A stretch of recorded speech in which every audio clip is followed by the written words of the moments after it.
Tube Tamil cinema news. வினய்க்கு chance வாங்கி கொடுத்த சந்தானம். சினிமாவில் பிரபலமான நடிகர்கள் தங்களுடன் நடிக்கும் கதாநாயகர்களுக்குத்தான் அவ்வப்போது சிபாரிசு செய்வதுண்டு. ஆனால் காமெடி நடிகர் சந்தானமோ நடிகர்களுக்கு சிபாரிசு செய்கிறார். குறிப்பாக தன்னுடன் நடிக்கும் நடிகர் நடிகைகள் யாராவது தனக்கு அதிகம் பிடித்துவிட்டால் அவர்களுக்கு தான் நடிக்கும் படங்களில் ஏதாவது கேரக்டர்கள் இருந்தால் உடனே சிபாரிசு செய்கிறார் சந்தானம். அந்த வகையில் உன்னாலே உன்னாலே, ஜெயம் கொண்டான், மிரட்டல் படங்களில் நடித்துள்ள வினய்க்கு தற்போது சிபாரிசு செய்திருக்கிறார் சந்தானம். இது பற்றி அவர் கூறுகையில், வினயுடன் நான் ஜெயங்கொண்டான், மிரட்டல் படங்களில் நடித்திருக்கிறேன். அப்போது அவருடன் எனக்கு நல்ல நட்பு ஏற்பட்டது. போலித்தனமாக இல்லாமல் உண்மையாக பழகினார்.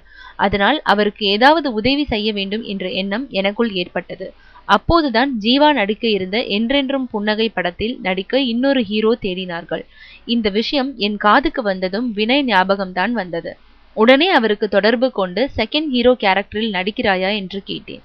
என்ன கதை, என்ன கேரக்டர் என்று கூட கேட்காமல் உடனே ஒத்துக்கொண்டார். அதோடு படப்பிடிப்புக்கும் குறித்த நேரத்துக்கு வந்து நல்ல ஒத்துழைப்பு கொடுத்தார். அதனால் அவருக்கு சான்ஸ் வாங்கி கொடுத்த எனக்கும் நல்ல பெயர் வாங்கி கொடுத்து விட்டார் வினய் என்கிறார் சந்தானம்.